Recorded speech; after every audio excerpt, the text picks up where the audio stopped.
Saludamos entonces a todos los conectados, que ya son bastantes, tenemos 19, y más los presenciales, eh, a los decanos, vicerrectores que nos acompañan, eh, y eh, comenzamos nuestro ciclo sobre precisamente la propuesta constitucional. Es un ciclo de 3 coloquios, de 4 en definitiva, donde vamos a hablar sobre distintos aspectos de la propuesta constitucional, y hoy día iniciamos este ciclo con precisamente la exposición de Eugenio, Eugenio Yáñez, quien va a hablarnos sobre Chile, un país imaginado, consideraciones filosóficas acerca del proyecto constitucional. Adelante, Eugenio, cuando quieras. Gracias, Emilio. Bueno, saludo a todos los que están conectados, a nuestras autoridades. Veo a María Angélica, a Jorge, así que un saludo a Ana Luz, a todos que nos honren con su presencia. Bueno, y la verdad que este es un título un poco marquetero, porque en Chile es un país imaginado, pero bueno, espero poder responder a lo que allí yo planteo. Pero quiero partir por, primero, hacer algunas aclaraciones, 3 aclaraciones previas. Carlos Peña, desde su pedestal de gurú e influencer, ha blandido varias veces su cimitarra contra los académicos que han querido analizar o reflexionar sobre el proyecto constitucional. Él, en una columna del día domingo pasado, ¿cierto?, acusaba a el Consejo de la Facultad de Derecho de la Católica por inmiscuirse en un ámbito que no le correspondía, al tratarse de un tema contingente, dice él, y controvertido.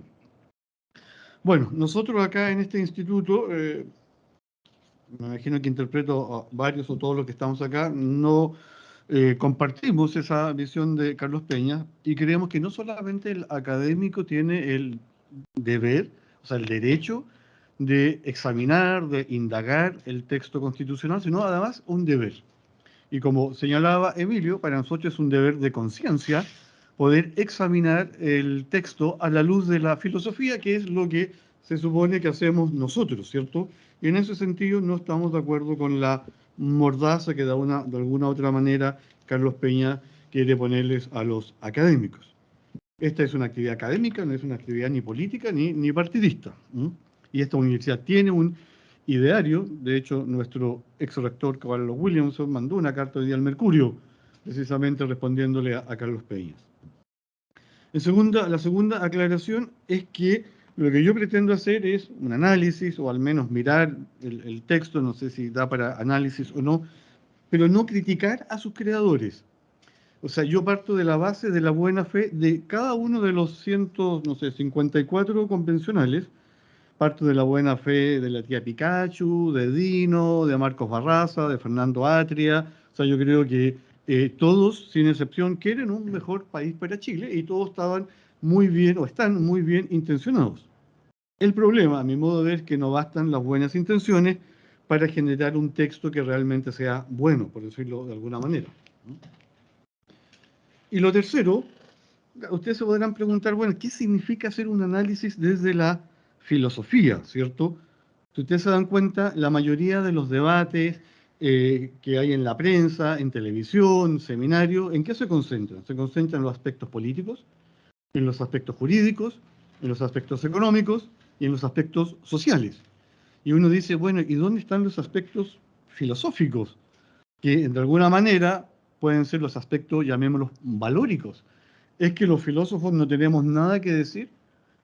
Bueno, yo particularmente hace muchos años que vengo criticando este retiro, por decirlo de alguna manera, de los filósofos de la ciudad, de no reflexionar sobre temas que a todos nos preocupan. Pero bueno, acá creemos efectivamente que nosotros tenemos que estar presentes en esta discusión, por decirlo de alguna manera, y como explicaba Emilio, entonces ideamos este triple coloquio, por decirlo de alguna manera. Ahora, ¿qué significa que vayamos a abordarlo desde una perspectiva filosófica? Yo diría que básicamente tiene que ver con analizar el texto en su ser, en su naturaleza y en su quehacer, o sea, en su aplicabilidad, por decirlo de alguna manera. Ahora, si queremos decirlo con otras palabras, yo creo que es preguntarse por sus aspectos trascendentales, los aspectos trascendentales de este texto. ¿Y cuáles son los aspectos trascendentales? Preguntarse si es un texto verdadero, preguntarse si es un texto bueno y preguntarse si es un texto bello. Juan Carlos Aguilera va a abordar en la próxima sesión si este texto es verdadero o no, porque se va a enfocar en los fundamentos antropológicos del texto. Y posteriormente Emilio Morales se va a preguntar si este es un buen texto, porque él va a abordar la parte valórica, por decirlo de alguna manera, también de este texto. ¿Significa que yo tengo que responder a si este es un texto bello o no? La verdad que no, quizás indirectamente sí, pero no lo voy a abordar de esa manera y la verdad que voy a hacer una exposición muy, muy general sobre el tema. No sé si Camilo puedes poner, yo aquí para ordenarme, yo aquí voy a seguir al filósofo Carlos Caselli, que dice que no tiene por qué estar de acuerdo con lo que piensa. Y yo soy muy poco amigo de los PPT, pero acá créanme que es una situación de urgencia, por decirlo de alguna manera, y esto es para que yo no me distraiga tanto, no divague mucho y poder seguir un cierto esquema. Ahí no sé si se alcanza a ver. Ya, pero... No, no, sí, yo no hay problema. A ver, pero es otra lámina, es la tercera lámina. Si son dos láminas nomás creo. Esa ya eran las aclaraciones. La otra. No, la otra, la que sigue. Estas son las aclaraciones. Ahí. Ya. A ver, yo lo que voy a hacer, me voy a concentrar en lo que a mí me parece el mayor problema que tiene este texto. Y a mi modo de ver, el mayor problema que tiene este texto es que imagina un país, imagina el futuro de Chile, pero no lo piensa. Con esto no quiero decir que los convencionales no hayan sido gente inteligente, no tiene que ver con eso, voy a tratar de explicarlo. Pero lo que yo veo es un país imaginado. Y para decirlo primero, en términos parrianos, para recordar ese famoso poema de Nicanor Parra, ¿cierto? El hombre imaginario, que apareció en su libro Hojas de Parra, yo, parafraseando a Parra, diría que estamos en presencia de una constitución imaginaria, cuyos destinatarios son chilenos imaginarios, que habitan un país imaginario. ¿Por qué creo yo que es una constitución imaginaria? Yo creo que esta constitución es mucho más el resultado de la imaginación que de la razón. O sea, fue hecha con mucho más voluntad que inteligencia. Es en gran medida voluntarista en su origen. En este sentido, la imaginación se proyecta como expresión de buenos deseos, que son solo eso, buenos deseos, muchos de ellos carentes de sentido de la realidad. Pienso, como veremos más adelante, que esta Constitución es en esencia inaplicable y si se pretende aplicar será ejerciendo violencia a la naturaleza de las personas, de las instituciones, de nuestra cultura. Yo creo que a la postre lo que está en juego también, si se pretende aplicar esta Constitución tal y como está escrita, está en juego nuestra libertad. Ahora, a ver, yo esto no sé cómo explicarlo, pero yo distingo, aquí me van a perdonar los tomistas porque obviamente me estoy alejando de lo que es la imaginación en sentido propio, como sentido interno, etcétera, etcétera, pero yo distingo dos formas de imaginación en la Constitución, por decirlo de alguna manera. La primera yo la llamaría una imaginación espontánea. ¿Qué significa una imaginación espontánea? Aquí simplemente cito a uno de los convencionales que dijo, yo estoy aquí para soñar Chile. Y como quiero soñar Chile, y soñar no cuesta nada, es gratis, bueno, vamos poniendo derechos y vamos pidiéndole al Estado que consagre una serie de derechos.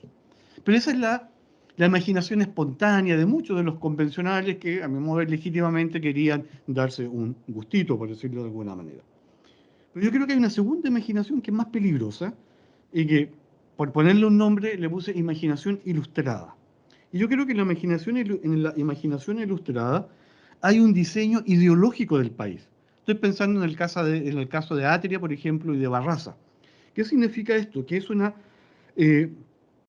esta imaginación posee cierta racionalidad, pero sigue siendo una representación mental del país. ¿Por qué? porque linda en la utopía. En este sentido, podríamos decir que el rol del intelectual orgánico es repensar toda la realidad, que no es otra cosa que deconstruir la realidad. En este sentido, deconstruir nuestro país. Es decir, se violenta la naturaleza de sus ciudadanos, de sus instituciones, de su cultura. Y a mí me parece que como digo, esta imaginación ilustrada de estos intelectuales orgánicos es mucho más peligrosa que la primera, que es más bien una suerte de espontaneidad, por decirlo de alguna manera, de buenismo, como se ha llamado. Entonces, creo yo, estamos en presencia de una constitución imaginaria. Yo creo que este proyecto constitucional, al igual que los jóvenes franceses en mayo del 68, ilusoriamente quieren llevar la imaginación al poder. Sin embargo, ha sido la experiencia histórica la que nos enseña una y otra vez que debajo de los adoquines no se encuentra la playa, como nos querían hacer pensar también los jóvenes revolucionarios del 68, sino que lo que se encuentra es la dura y porfiada realidad. Esa realidad que uno no puede dejar de lado al momento de gobernar un país. Cito algunos otros grafitis típicos de la época que de alguna manera creo que ellos están como en el espíritu de nuestra o este proyecto constitucional. Mis deseos son la realidad. Sean realistas, pida lo imposible. Lo sagrado, dos puntos, allí está el enemigo. Fíjense la profundidad. Lo sagrado, allí está el enemigo. La familia, por ejemplo. Olvídense de todo lo que han aprendido, comiencen a soñar. Yo creo que aquí ya hay algún elemento, a lo mejor es que ustedes me dirán hay que tener imaginación para decir que es una constitución imaginaria, pero bueno, yo creo que algún elemento hay acá de que efectivamente tenemos más bien una representación mental del país que una realidad. Yo creo que lo que yo he llamado esta imaginación ilustrada, por decirlo de alguna manera, quiere crear la realidad, ¿ah?, a partir de su propia ideología. ¿Y quiénes son los chilenos imaginarios? A mí me cuesta ver al chileno promedio, por decirlo de alguna manera, de nuestro país cuando leo la Constitución. Porque el sentido de realidad, creo yo, lo primero que exige es un profundo conocimiento de la naturaleza humana. Recordemos al angélico, no podemos saber lo que es bueno para el hombre si no sabemos primero lo que es este hombre. Y yo creo que esta Constitución desconoce, por ejemplo, un aspecto central de la naturaleza humana, como es el deber. No se le asigna ningún deber a los ciudadanos. Todos los deberes quedan en manos del Estado. Y eso obviamente no es una teoría la que nos dice que hay un desconocimiento de la naturaleza humana, sino que simplemente es la experiencia humana. Ciudadanos sin ningún tipo de deber y con muchos derechos, como si fuésemos ángeles. Pero a mí también me cuesta reconocer Chile en este texto constitucional y por eso yo digo que es un país imaginario, porque el sentido de la realidad no solamente exige conocer profundamente la naturaleza humana, sino también exige considerar, respetar y promover la cultura, en este caso la cultura chilena, la cultura de nuestro país, entendida aquí siguiendo a Juan Pablo II como un modo específico del existir y del ser del hombre. Me cuesta reconocer Chile en este texto. Yo creo que esta Constitución fragmenta nuestra cultura y arrasa con nuestras tradiciones republicanas, como por ejemplo eliminar el Senado y el estado de emergencia, o refundar el sistema de justicia. Pretende además crear instituciones ajenas a nuestra cultura, como la Defensoría del Pueblo, la Defensoría de la Naturaleza. Cuando leo la Defensoría del Pueblo me recuerda los primeros años de la Cuba de Fidel, que estaba lleno de defensorías, pero que a fin de cuentas no era otra forma de controlar a lo que ellos llamaban los contrarrevolucionarios y eliminarlos en fusilamientos en las mismas plazas o en las calles. Crea también el Servicio Integral de Acceso a la Justicia, que, como hemos podido ver, es una nueva forma de entender la justicia. Yo creo que este país realmente existe en la mente de los convencionales. Es un país además que pretende ser ecocéntrico, feminista, sexoafectivo. ¿Qué significa eso? Sexoafectivo. Paritario, con perspectiva de género. Eso en una primera aproximación no filosófica, por decirlo. Pero tratemos de poner algo de filosofía, ya que son consideraciones filosóficas. Y yo diría que si uno quiere rastrear, no sé si sus raíces o algunos filósofos que pueden estar detrás de acá, yo diría que esta constitución es platónica en su origen, es rusoniana, diría yo, en su ejercicio, es marxista en su pretensión, es fascista en el modo en que se organiza. ¿Ah? Bueno, y lo dejo hasta ahí. Pero, ¿por qué creo yo que es platónica en su origen? Porque si nosotros comparamos la República Platónica, tiene mucho de lo que este texto constitucional consagra, partiendo por el rol omnipresente que tiene del Estado. No me voy a extender, obviamente, pero tanto como en Platón, claro que ese era un Estado virtuoso, como acá tenemos un Estado omnipresente. El carácter refundacional que tiene este texto. Recordemos que Platón viaja a Siracusa, por ahí, no sé, el 338, para fundar su república en Siracusa y tiene que salir arrancando gracias a un amigo que lo salva de ser vendido como esclavo. El Estado docente. Sabemos que en la República Platona es el Estado el que educa a los hijos. No es la familia la que educa a los hijos. Más, sabemos además que en la República Platónica no existe familia, como en este texto constitucional, donde no existe la familia, sino que existen las familias y ni siquiera con lazos filiativos. Imagina la naturaleza humana Platón como yo creo que se imagina también la naturaleza humana en este texto. Y por último podríamos mencionar el aborto, que para Platón es un control de la de calidad. Acá parte como un derecho, pero a mí no me cabe la duda que en algún momento puede llegar a lo mismo en este país, a el aborto ser considerado como un control también de la natalidad y de calidad, por decirlo de alguna manera. Entonces, platónica en su espíritu, rusoniana en su ejercicio. Porque el Estado, tal como yo creo y está definido en el proyecto, representa, a mi juicio, a la voluntad general rusoniana. Expresión que Rousseau se le atribuye fundamentalmente a la democracia directa, y nosotros sabemos que en el artículo 153 se definen los mecanismos de democracia directa y se habla de que en Chile hay una democracia directa. En esta perspectiva, la soberanía del pueblo es inalienable, intransmisible e indivisible. Pero esta soberanía, como sabemos, está representada por el Estado. El Estado, nos dirá Rousseau, es el pueblo que se obedece a sí mismo. Y la esencia de la soberanía popular no es otra que la voluntad general, que como además sabemos, la voluntad general nunca se equivoca, nunca hierra, nunca causa injusticias. Si vemos aquellos países que trataron de representar la voluntad general, los países detrás de la cortina de hierro, bien sabemos que esa voluntad general deviene en totalitarismo. Abierto además otros elementos rusonianos. Acá habría que, obviamente, como se dice, de entrar a picar, pero yo creo que también hay una suerte de regreso a la naturaleza o a lo natural. Este mito de Rousseau, del bon sauvage, del hombre primitivo, ¿cierto? Como nos decía Rousseau, el hombre nace libre y la sociedad lo encadena, por lo tanto hay que volver a lo primitivo. Por ejemplo, en el ámbito de la educación hay que volver a lo natural, como en su Emilio. Pero efectivamente nosotros vemos que ahí hay una suerte de ilusión. Claro, acá hay que volver a Emilio. Entonces tenemos platónica en su espíritu, rusoniana en su ejercicio, marxista en sus pretensiones. La pretensión, creo yo, máxima del marxismo no es la igualdad, sino la creación de un hombre nuevo. Y aquí no me voy a meter en este tema porque el profesor Aguilera es el que tiene la experticia, simplemente diré un par de cosas. El carácter refundacional no solo afecta a la política, sino más aún a las entrañas de la cultura chilena. ¿Cuál será el fruto de esta nueva cultura que trasunta el proyecto constitucional? No es otro que el nacimiento de un hombre nuevo chilensis. No el de San Pablo, por cierto, sino el de Marx, proyectado en el presente por sus epígonos criollos. La utopía marxista está muy presente de diversas maneras en nuestro país. Una de ellas es la pretensión de generar un hombre nuevo y una sociedad nueva. El hombre nuevo que emerge de esta constitución es aquel que se ha liberado de las cadenas del capitalismo, se ha emancipado de la religión, superó la moral burguesa. A fin de cuentas, es su propio Dios, porque al decir de Feuerbach, solo el hombre supera al hombre.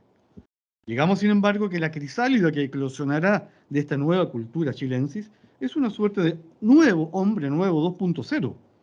Con otras palabras, un hombre nuevo recargado. O sea, liberado de las opresoras cadenas heteronormativas patriarcales.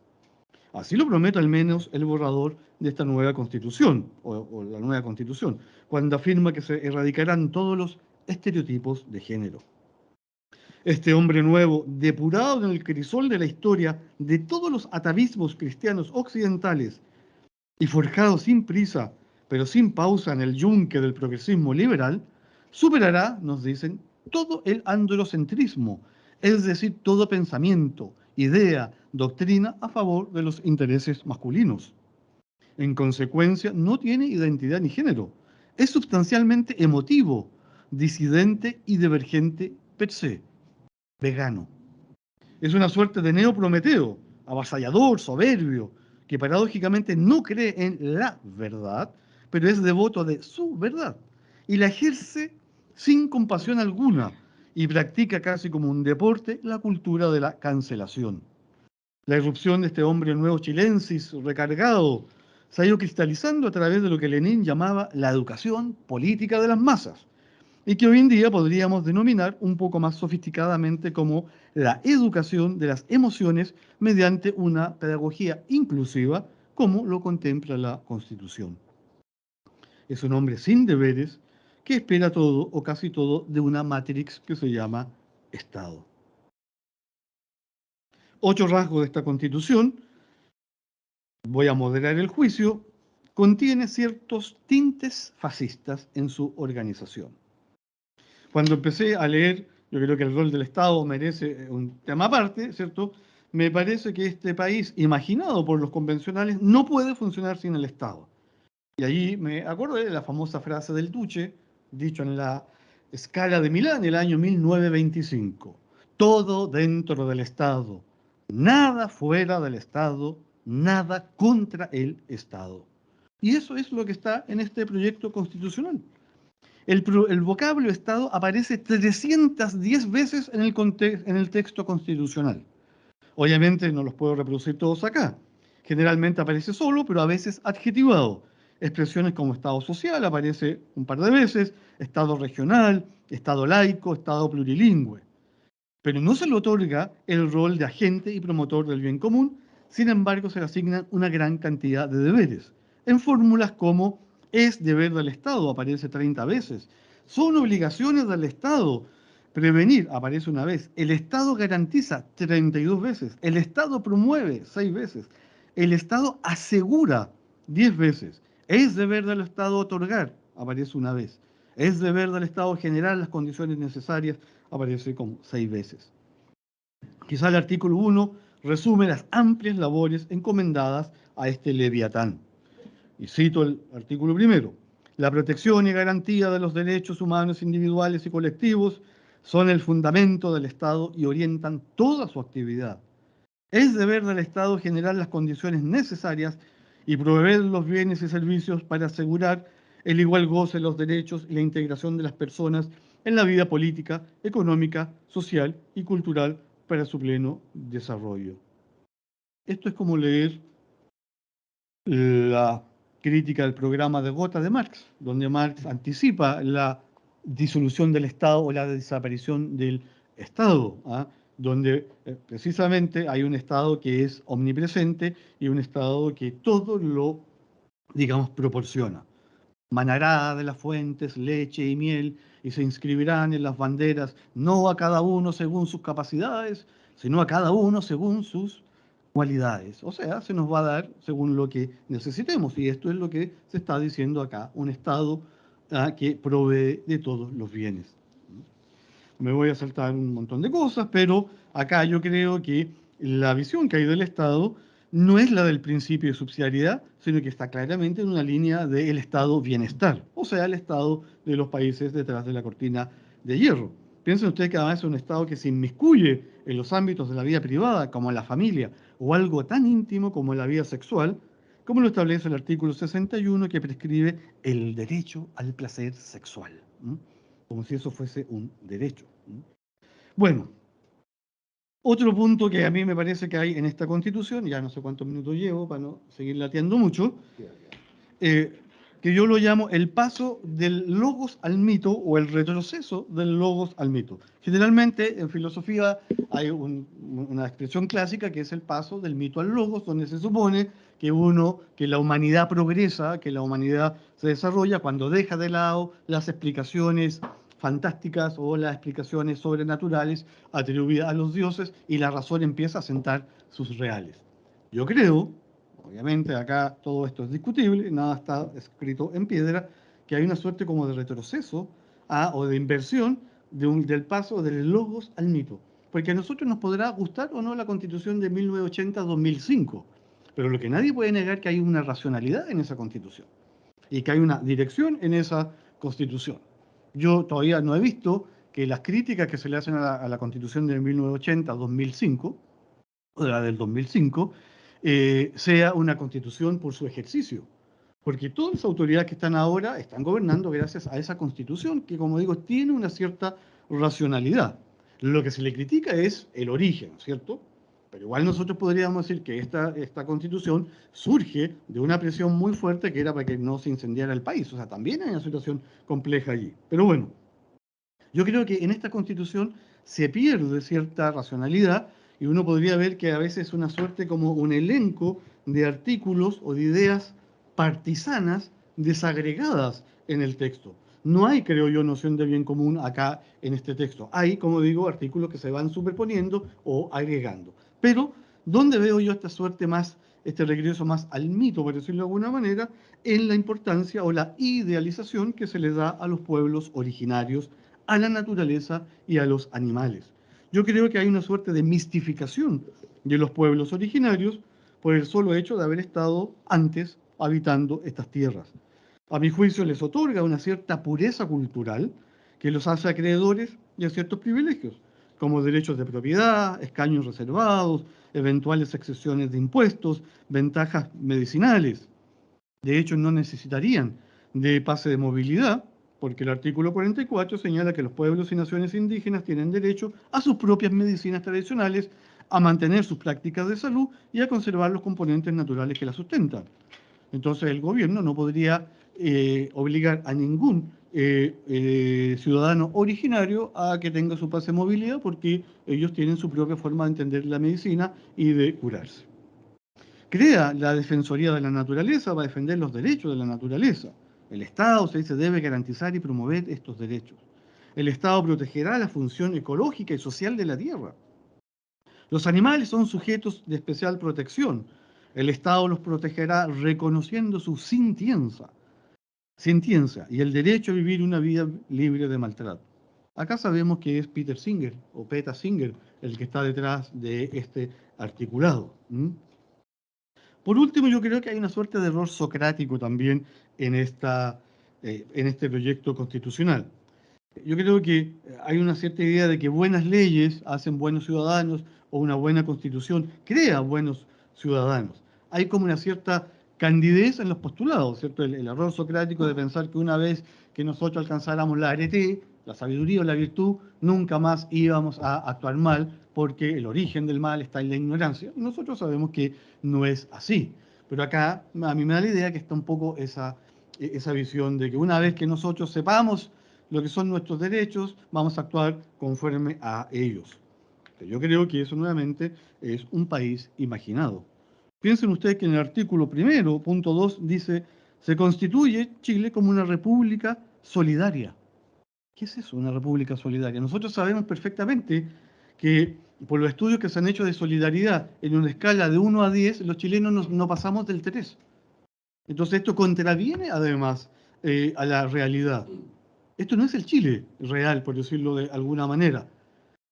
Otra cosa, si me están diciendo que el día 5 de septiembre, cuando esta constitución se aplique, si que gana el apruebo, nos vamos a volver solidarios.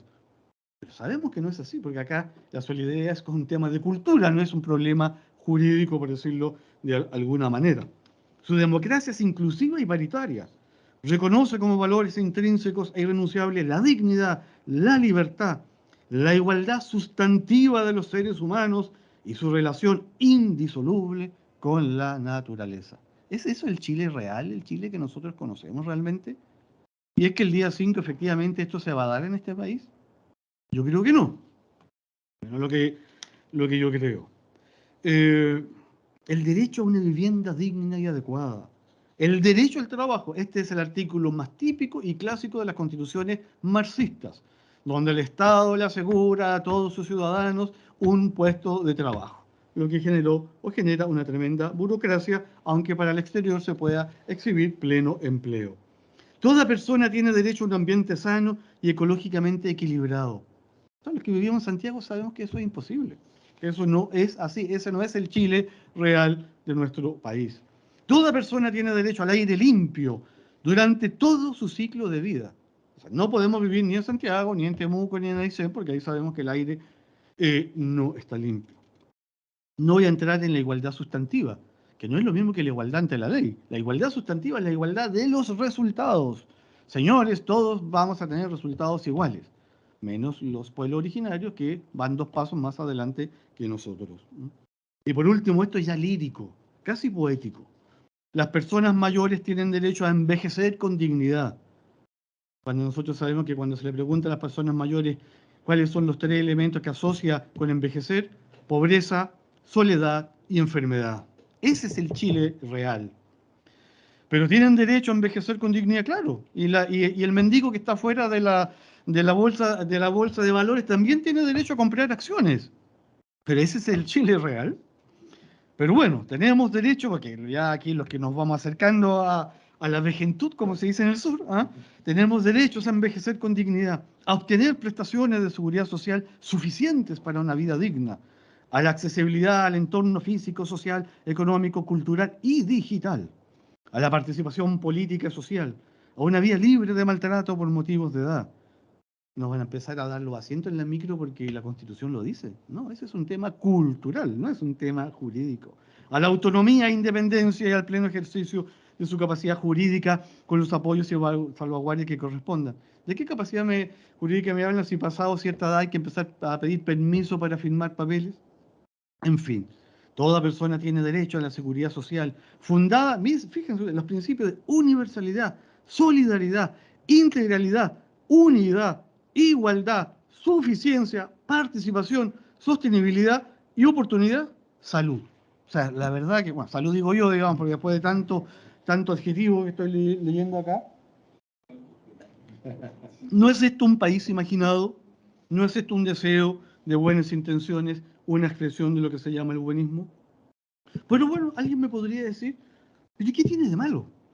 ¿Qué tiene de malo imaginar el país? ¿Qué tiene de malo pensar en un Chile nuevo hasta que la dignidad se haga costumbre? ¿Qué tiene de malo de pensar en una nueva cultura si nuestra cultura no es algo tampoco maravilloso? ¿Por qué no podemos soñar Chile? Sí, sí, claro, no, sí podemos. Pero en una constitución es diferente. Yo acá veo básicamente 2 peligros. Uno, el peligro del totalitarismo. La imaginación o la fantasía, como la llamaba Tomás de Aquino, ¿no es cierto?, va de la mano de la utopía. Y la utopía va de la mano del totalitarismo.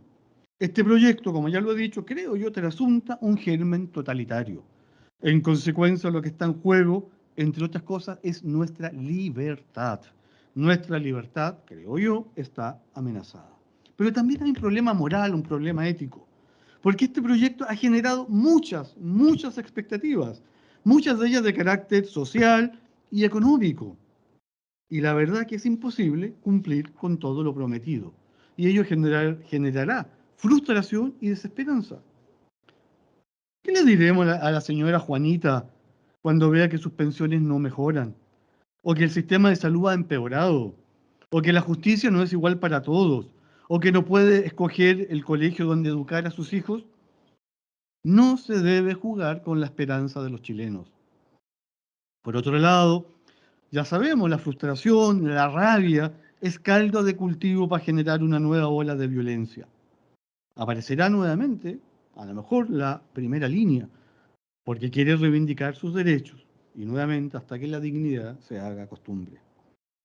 Por último, son tantas las ambigüedades, son tantas las interpretaciones que uno podría decir, en la duda, abstente.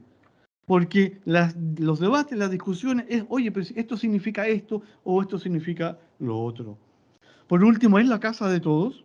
Aquí ya dejando un poco de lado el tema de la filosofía, claramente no. porque en esa casa no van a poder entrar los más débiles, indefensos e inocentes de todos los chilenos, que son los niños y niñas que están en el vientre materno. Ellos no tienen lugar o cabida en esta casa, como tampoco los ancianos que se vuelvan una carga para la familia o para el Estado. No es una casa de todos, no nos engañemos. Termino, no sé qué es lo que puse acá, ¿no?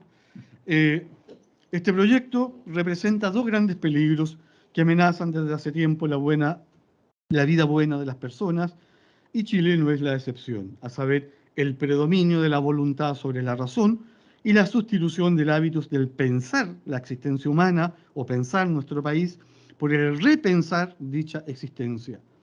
Repensar que conduce a la deconstrucción de la realidad, dicho de otro modo, a su destrucción. En esta labor deconstructiva, la imaginación, hija putativa del voluntarismo, y el repensar van de la mano y se retroalimentan mutuamente. Desde el voluntarismo político, imaginar, por ejemplo, el futuro del país no tiene más límites que los del intelectual orgánico, según la expresión de Gramsci, que desde la ideología se representa mentalmente un futuro esplendoroso, sin ningún sentido de realidad. Lamentablemente no basta con imaginar buenamente el futuro, pues como nos enseña porfiadamente la experiencia humana, una y otra vez no todo lo imaginable es realizable, especial en el ámbito político. ¿Es entonces bella esta Constitución? Yo creo que una Constitución no es un texto lírico o poético, pero sí debe ser bello. Es decir, debe ser armónico, proporcionado, real, íntegro, donde esplenda la persona humana. Y yo diría, para no ser tan radical, que esta Constitución no es muy agraciada. Carece de armonía y proporción. Falla en la integridad porque le sobran, según yo, artículos y le faltan otros. Y por último, no esplende el alma de Chile, como decía el cardenal Silva Enríquez. Hablaba de un gran problema: imaginar el país, no pensarlo. ¿Existe una gran solución? No tengo idea. Pero lo que sí sé es que el 4 de septiembre hay que cumplir con el deber cívico de ir a votar, y hay que ir a votar con el corazón cálido, pero con la cabeza muy fría. Gracias por la paciencia, no sé cuántos minutos hablé. No, perfecto. Ya. Estamos Así que, dentro del ya. plazo. Grande. Bien, damos las gracias a Eugenio por esta inspiradora charla y damos paso entonces a comentarios o preguntas, críticas que se quieran formular. Cristian Hodge tiene la palabra y después María Angélica Hildebrand. Adelante, Cristian. Agradecer, ¿se escucha bien? Que estoy en mi... Perfectamente. Ya, perfecto. Bueno, agradecer a Eugenio su exposición, su análisis crítico, también la pasión, porque lo ha hecho, ¿no es cierto? A mí esa frase de Chesterton, que dice que toda herejía es una verdad que se volvió loca, ¿no es cierto?, me recuerda a los debates cristológicos de los primeros siglos del cristianismo, donde algunas herejías finalmente resaltaban que Jesucristo era verdadero Dios y que no podía ser hombre, o que era verdadero hombre y no podía ser Dios. Y cuando uno hace el análisis va viendo que detrás de cada herejía se escondía una verdad, pero que era incompleta. Entonces yo le pido, si Eugenio tiene tiempo y ánimo, ¿no es cierto?, donde sí descubre verdades dentro de algunos artículos, ¿no es cierto?, de la propuesta constitucional, donde sí descubre que detrás de la propuesta se esconden anhelos legítimos o verdades en ciertos derechos sociales que están desproporcionados por el no cumplimiento del principio de subsidiariedad respecto a que los haga el Estado, pero donde se esconden sí algunas verdades que también es necesario resaltar. A ver, yo no quiero sacarle el cuerpo a la pregunta, pero el tema, si esta constitución es verdadera, la va a contestar la va a abordar Juan Carlos Aguilera. Yo dije que esto era lo introductorio, una mirada muy general a la Constitución desde una perspectiva un poco comillas, imaginativa, y que el aspecto ético lo iba a responder Emilio Morales.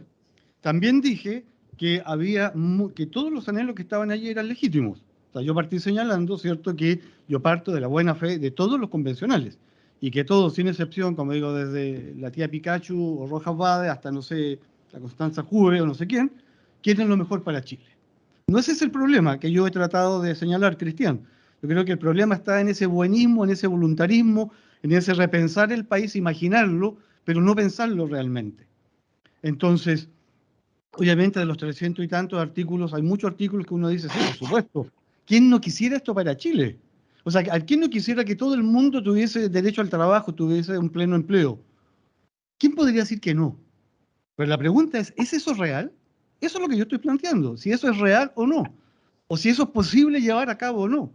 A ver, ¿quién no quiere tener buenas pensiones? Los que nos acercamos a la jubilación nos empezamos a preocupar. Pero ¿tú crees que una constitución, porque diga que se va a promover las nuevas pensiones, va a generar nuevas pensiones? Cuando sabemos que por ahí no va la cosa.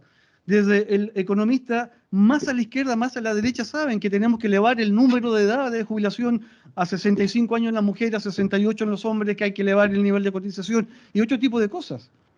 Entonces, para mí el punto no es este buenismo, este candor que a veces hay, o también esta, como yo llamo, esta imaginación ilustrada que diseña un nuevo país. Todo error parasita una verdad, ¿cierto? Tú haces la mirada con la herejía. Efectivamente, acá hay una verdad incoada de querer un mejor país, pero no basta, y ese es mi punto, no basta la buena intención. Si tú me preguntas a mí, ¿qué artículo, por ejemplo, a mí me parece que es muy bueno? El artículo que dice que Chile es un Estado social, que es el primer artículo. ¿Ah? Eso me parece que es muy bueno, pero lamentablemente, y se dice la Constitución alemana, ¿cierto?, consagra el artículo, que es en su artículo 20 en realidad, que es un Estado social democrático de derecho. Pero resulta cuando que uno lee la Constitución alemana, el primer artículo de la Constitución alemana habla de la dignidad inviolable del ser humano, y habla del derecho a la vida, y habla que el Estado debe proteger a la familia en singular, no en plural. Entonces lo que se escribe con la mano, creo yo, se borra con el codo. Entonces, naturalmente que debe haber muchas verdades que están ahí escondidas, por decirlo de alguna manera. Pero a mi modo de ver, la pregunta, lo que a mí me preocupa es si realmente esta Constitución es aplicable y si es aplicable va a ejercer o no violencia contra la naturaleza de las cosas. Y yo creo, puedo estar muy equivocado, y ojalá que estuviese muy equivocado, que si se llega a aprobar, va a pasar eso. ¿Ah? Entonces tú vas a tener que ir a responderle a la señora Juanita y decirle, mira, señora Juanita, en realidad, olvídese, sus pensiones no van a mejorar. Porque una buena constitución tampoco... A ver, cuando yo leo el rol que se le asigna al Estado, digo, chuta, aquí hay un rol taumatúrgico del Estado. Esta es una constitución narniana, que pareciera que estuviésemos en Narnia, ¿ah? Con un candor y una mirada a lo primitivo. Entonces, pero no ese es el Chile en que vivimos. Y si nosotros sabemos si hay algo que es difícil de cambiar, es la cultura, porque la cultura se hace con el hábito, y el hábito no se cambia porque una constitución lo dice. ¿Vamos a empezar a ser más honestos los chilenos, menos corruptos, porque la constitución así lo dice? De ninguna manera. Si lo que tenemos que cambiar es la cultura, la mentalidad. Yo tenía unos conocidos polacos que me decían, mire, nosotros hemos logrado que nuestra constitución no sea más que un ataúd sostenido por los fusiles, porque nuestra cultura católica es tan fuerte que hace que esa constitución no nos rija y no tenga ninguna importancia para nosotros. ¿Mm? Yo creo en la cultura, yo creo en las personas, pero creo que tiene que haber un sentido de realidad también. Y todas estas verdades que están acá, parasitando o todo error que parasita una verdad, bueno, ese no es el punto. El punto es, ¿realmente las podemos llevar a cabo? Yo tengo mis serias dudas. Pero, como yo estudié con los jesuitas siempre me han dicho que si te hacen una pregunta difícil, contesta tú con otra pregunta. Después yo te preguntaré, bueno, ¿y cuál es la que tú crees que son esas verdades que están allí en la Constitución? Y después le preguntaríamos al profesor Aguilera ahí que nos ilumine el próximo viernes. Muy bien, gracias Eugenio. si María Angélica me permite, Mónica Jara tenía una pregunta y después tenía que abandonar rápido. Entonces, Mónica, adelante y después María Angélica Hildebrand. Muchas gracias también a mi vicerrectora. Yo quería preguntar acerca de la seguridad jurídica, que considero que es la gran olvidada del debate, porque finalmente son 388 nuevos artículos, nuevas reglas, la mayoría con muchas ambigüedades, con muchos términos abiertos, con múltiples interpretaciones, con reenvíos también a la ley para su regulación o su puesta en práctica. Y al ser consultados los chilenos en la última encuesta CADEM de abril-mayo, el sentimiento que más predomina frente a la nueva constitución es temor con un 59%, seguido 20 puntos atrás por esperanza. Entonces, saber desde la filosofía cuál es la mirada acerca de la seguridad jurídica y estas nuevas reglas que en el fondo cambian una certeza o un ordenamiento jurídico que era conocido por nuevas reglas desconocidas y muy interpretables. Mónica, por la pregunta. Yo creo que desde la filosofía algo se puede decir, pero yo la verdad no tengo nada que decir, te lo digo muy sinceramente. No me he ocupado del tema. O sea, con suerte me he tratado de leer la Constitución y me he ocupado un poco en esto como le decía Cristian, para mí el gran problema de Chile, que es un país imaginado y no pensado. Pero la verdad que yo no tengo nada que decir y esa labor se la dejo a los juristas. Y hay muchas cosas que se han dicho, digamos, si tú me dices a mí, yo te recomiendo, bueno, leer a los juristas, no sé qué ha dicho Constanza Juve o qué ha dicho, no sé, las personas que están preocupados. Ahora, yo insisto, puede que de la filosofía se puede decir algo, pero yo no quiero hacerle una elegante Verónica a tu pregunta, pero yo la verdad no puedo decir nada, porque no tengo la experticia ni la competencia para decirlo. Así que me va a tener que perdonar, pero no puedo decir nada. O no me corresponde. Bien. Después de esta Verónica, hacemos entonces elegante Verónica. Damos a la pregunta o comentario de María Angélica Hildebrand.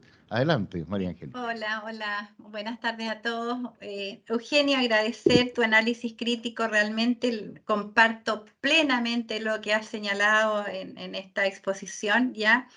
Porque efectivamente todo lo que se presenta ahí son falsas expectativas que claramente no van a ser posible cumplir. Y comparto, por supuesto, que esto es cultura. Y para generar una cultura pasan años. Y yo creo que ahí simplemente nosotros tenemos que entrar fuertemente en la educación en nuestro país. Eso es cultura, educación es primero. Por lo tanto, yo creo que aquí no queda más que ni siquiera darle más vuelta. Yo voy a ser muy clara. O sea, no nos pongamos una venda en los ojos, sino que vamos y pronunciémonos claramente por un firme rechazo a esta Constitución que efectivamente no nos deja nada bueno. O sea, eso yo les puedo decir, yo estudié mi primer año en la Universidad de Concepción, ¿ya? Realmente fue el primer año de la Unidad Popular, ¿ya? Donde son tan inteligentes que además para hacernos el ramo de concientización, ¿ya? Porque así se llamaba el ramo, nos pusieron un cubano. Y como la mayoría éramos mujeres, nos pusieron un cubano estupendo, ¿ya? Alto, regio, ojos verdes, bronceado, olvídense. Entonces todas estas chiquillas caían como naipes sobre la mesa. Felizmente no yo, porque yo estaba muy enamorada ya de mi actual marido. pero para que vean ustedes cómo se manejan estas cosas. Entonces, todas las chiquillas ahí teníamos que aprobar, porque si no, no pasábamos el ramo y la carrera la perdíamos, a ese extremo. Entonces, cuando uno vivió eso y vio eso, ¿ya? Uno sabe, bueno, yo vengo de familia muy clara de derecha, ¿ya? Y que teníamos que tener claridad y pronunciarnos, ¿no es cierto?, la verdad es que yo ahí no acepté ninguna cosa, fui muy clara. Pero lo que yo quiero decir que son sueños, son expectativas, no sé cómo explicar que la gente entienda que todo lo que ahí se expone ya es imposible de cumplirlo. Si como dice Eugenio, a todos nos encantaría que todos estén bien, que todos tengamos buena renta, que todos tengamos trabajo, pero eso no existe en ninguna parte del mundo. Entonces yo creo que aquí nosotros tenemos, yo agradezco Eugenio, ¿ya? Porque nos ayudas también a fortalecer nuestro relato con nuestros cercanos, con nuestra gente, con nuestra universidad. Así que muchísimas gracias. No, muchas gracias a ti, María Angélica, por tu fuerte y claro testimonio, hoy día hace falta eso, hablar fuerte y claro, creo yo. Y yo concuerdo contigo, en la educación se juega todo, y los marxistas lo saben muy bien, todo se juega en la educación. Y la pedagogía inclusiva no es otra cosa que apoderarse precisamente de las mentes de las personas. Stalin decía, somos ingenieros de almas, es decir, nos metemos en la mente de las personas. Si somos ingenieros de alma, si los podemos manipular, si los podemos concientizar, lo demás viene por añadidura.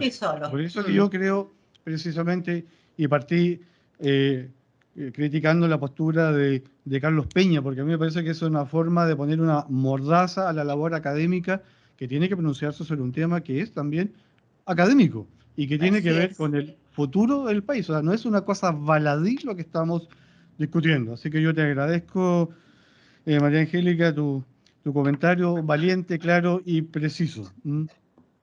Valdivia siempre da ahí la nota alta. Muy bien. ¿Alguna otra pregunta o comentario? Carlos.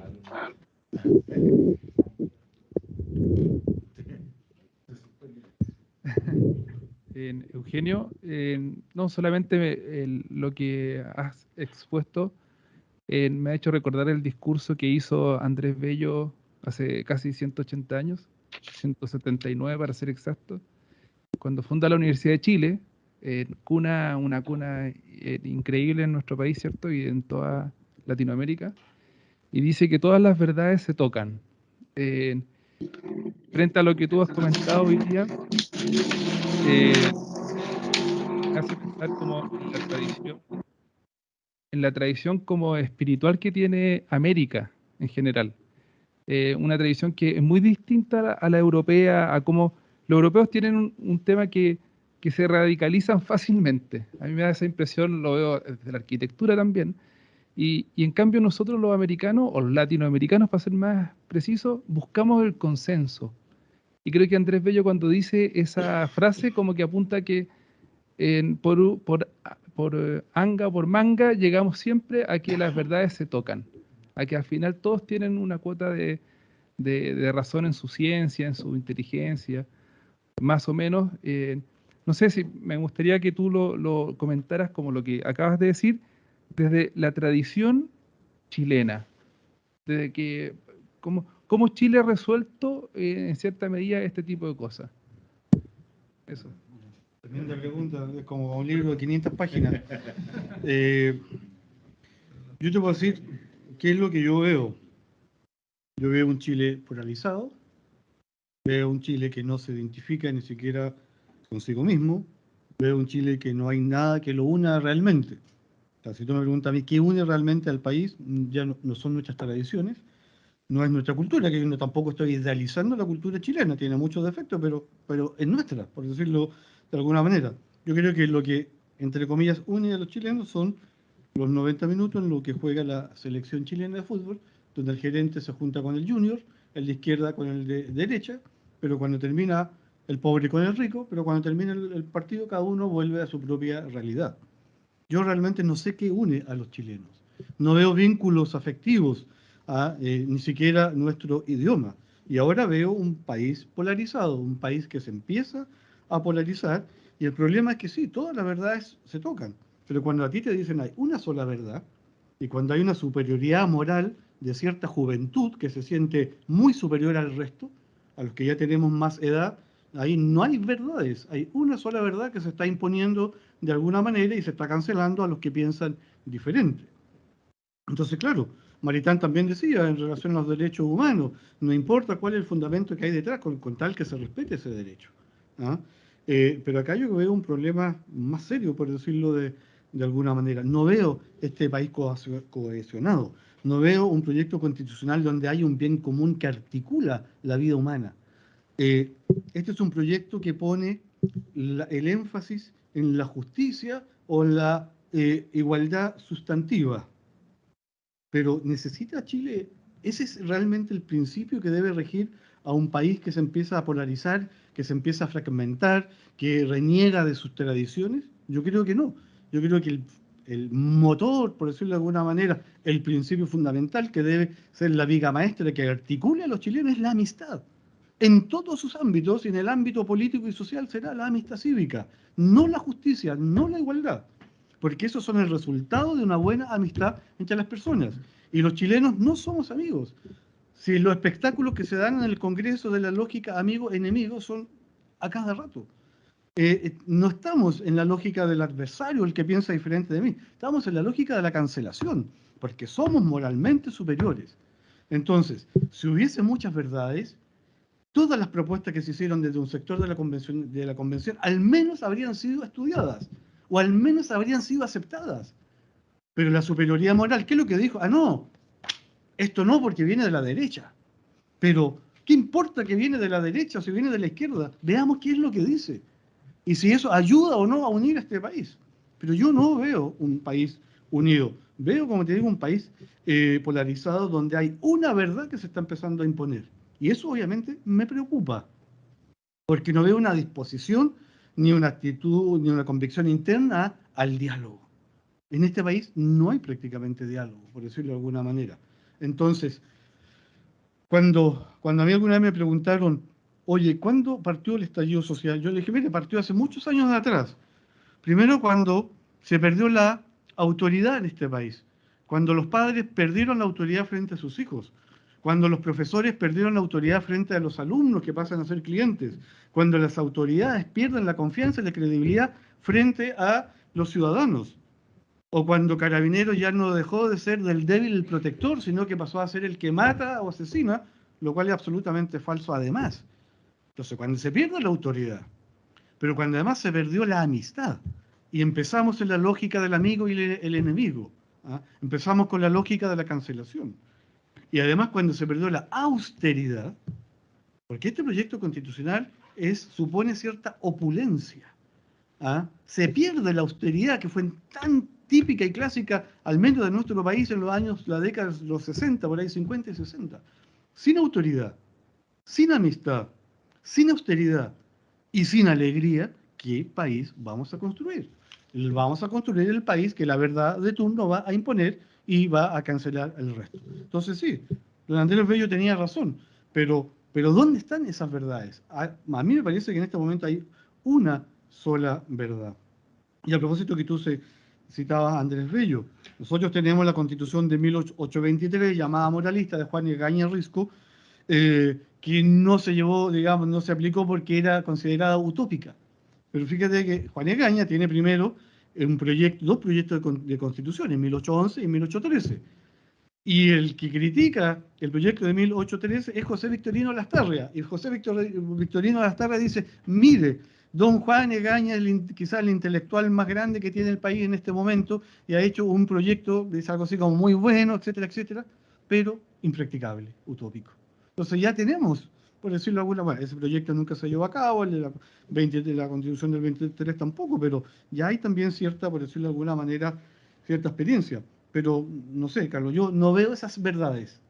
Veo una que se impone a partir de una cierta superioridad moral y obviamente, como te digo, eso me preocupa muchísimo.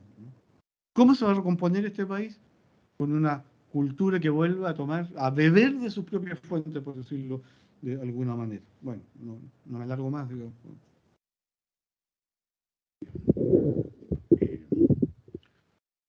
Sí, yo recordaba a propósito de lo que tú decías, Eugenio, de la imaginación al poder, de ese libro de Ediciones Insurrexit, que se llama la imaginación al poder, efectivamente, donde aparecían todos los rayados de mayo del 68 en París, en fin, entre ellos, seamos realistas, pedíamos lo imposible. Y en Nanterre también. En Nanterre también, sí. De... Y claro, lo que ocurre después cuando se produce el desencanto y la caída es extraordinario. Daniel Cohn-Bendit alemán, Rudi Dutsch, que terminó finalmente con una cadena de vendiendo de forma capitalista, vendiendo, no sé, hamburguesas, igual que el líder de los Panteras Negras en Estados Unidos, que venía después de Malcolm X, terminó precisamente con una cadena de hamburguesas y estaba preocupado a fines de los 80 de ver cuánto su cadena de hamburguesas iba a vender o no. En fin, la caída es extraordinaria, una caída cultural tremenda. Es como comentario, ¿no? Sí, por favor. Pero quizás para el almuerzo y todo, pero... Sí, no, pregunta. A ver si articulo bien la pregunta. Tenemos un problema en Chile, se presentó como un problema en Chile. Lo que hubo un problema, o se quedó clarísimo que hay un problema. Todo esto se derivó a que la causa del problema es algo que en realidad no es la causa del problema. Llevamos mucho tiempo invertido en tratar de buscar una solución en algo en que realmente no es la solución al problema, y esto ha hecho que quizás el problema que sigue presente y se sigue agudizando. Entonces como que se hizo una como de solución falsa o aparente. Mi pregunta es, ¿qué es lo que pasó en Chile y por qué se presentó este problema que dices tú? Al final, ¿qué es lo que qué se tendría que haber hecho en vez de evitar de alguna manera el problema, derivándolo a este camino que es en lo que estamos ahora, y que en el fondo no va a cambiar las cosas, y seguramente vamos a encontrar con un país aún peor, porque como no nos hemos hecho cargo del real problema, estamos perdiendo el tiempo. No sé si se entiende o hay alguna idea que me pueda dar, porque yo estoy como medio perdido en esto, no entiendo qué pasa. No, yo también. Bueno, lo que comentaba primero Emilio, claro, hay una entrevista a Cohn-Bendit 30 años después, dice, en realidad fue con una especie de borrachera que nos pegamos, dice Cohn-Bendit, a propósito del evento de mayo del 68. Y Gorbachev terminó haciéndole reclame al McDonald's, ¿cierto? Le pagaron muchos millones de dólares y se puso un McDonald's en la Plaza Roja. Y así suma y sigue. Pareciera ser que la realidad se impone en algún momento. Poderoso caballero, don dinero, como nos decía Quevedo. ¿Cuándo se jodió Chile? Para parafrasear, ¿cierto?, la frase famosa de conversación en la catedral de Vargas Llosa, cuando Zabalita está en su oficina y mira las calles, dice Vargas Llosa, sombrías de Lima, ¿cierto? Y se pregunta, ¿cuándo se jodió el Perú? Y uno podría decir, parafraseando a Vargas Llosa, ¿cuándo se jodió Chile? Alguien podría decir, mira, en realidad Chile nació jodido. ¿Ah? Y hemos estado ahí, un poco tratando de arreglar la carga en el camino.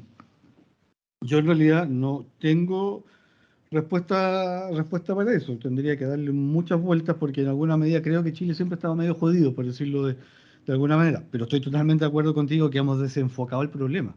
¿Ah? Si, por ejemplo, el problema económico no tiene su causa en la economía, por ejemplo, yo creo que tiene su causa en lo antropológico y en lo ético. Y yo creo que el problema político tampoco tiene su causa en la política, tiene su causa en lo antropológico y en lo ético nuevamente.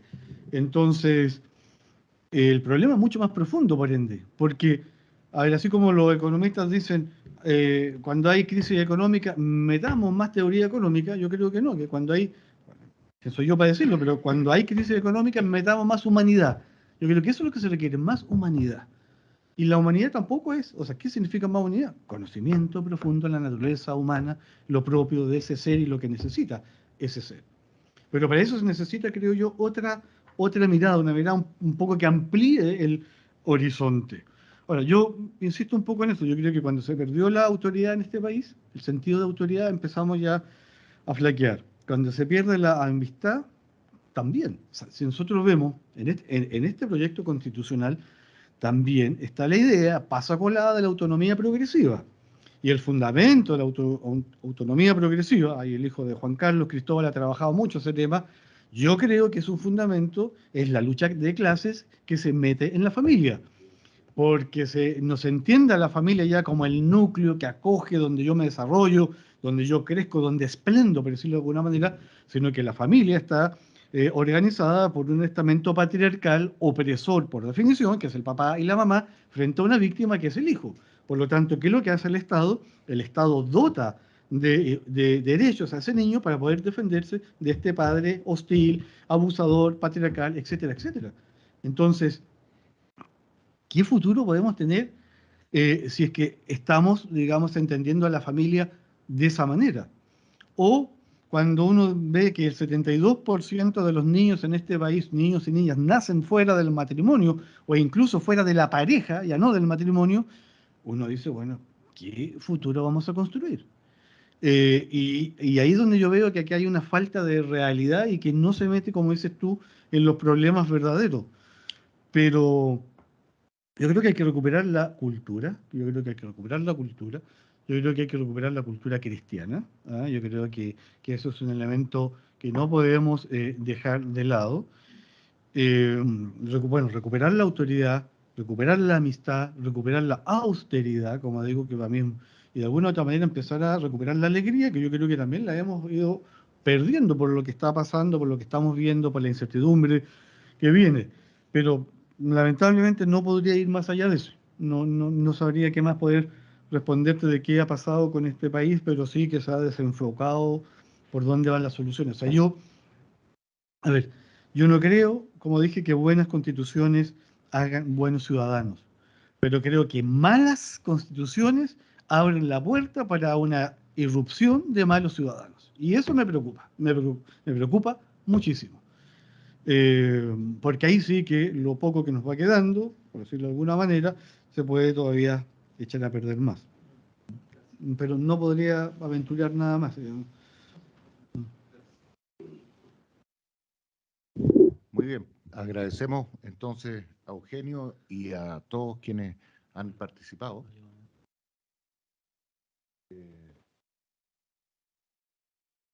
Sí.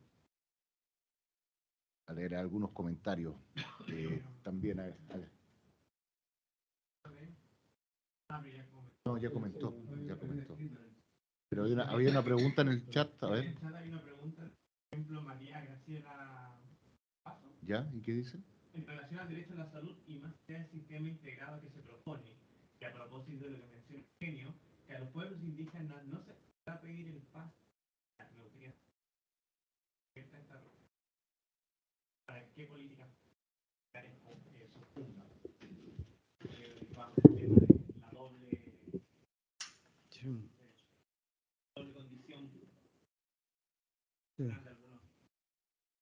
O sea, yo infiero o colijo del artículo que yo cité que los pueblos originarios no tendrían necesidad de pase de movilidad, porque si uno respeta lo que dice ahí, ahora, un abogado me podrá decir, Cristian, por ejemplo, no, que tú estás mal interpretando lo que dice allí, porque en realidad, que es lo que hemos visto en todas las discusiones, oye, lo que dice ahí en realidad no lo dice, sino lo que dice es esto otro. Entonces ahí vamos a estar también en un eterno problema en que los mismos juristas no se ponen de acuerdo en qué es lo que dice la ley. Y una buena constitución es una constitución clara, que no se, siempre hay interpretaciones, pero no como vemos ahora, casi al paroxismo, por decirlo de alguna manera, donde hay 2 y 3 interpretaciones sobre y puntos que no son menores, como por ejemplo el tema de la salud.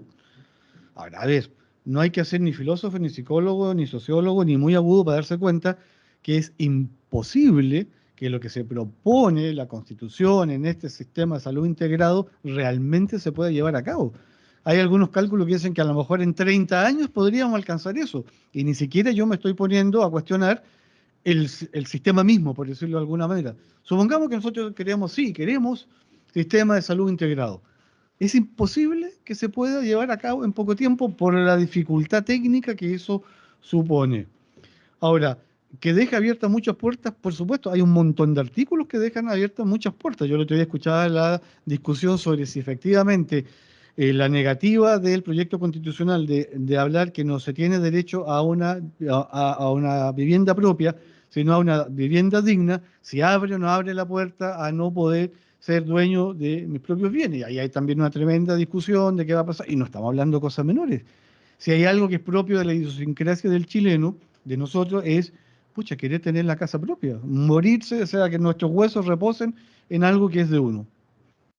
por muy pequeño que sea, pero es de uno. Y esa es una esperanza que se empieza a esfumar. Y así podemos ir multiplicando la cantidad de artículos que se prestan a muchas interpretaciones. ¿Qué significa el derecho de la naturaleza?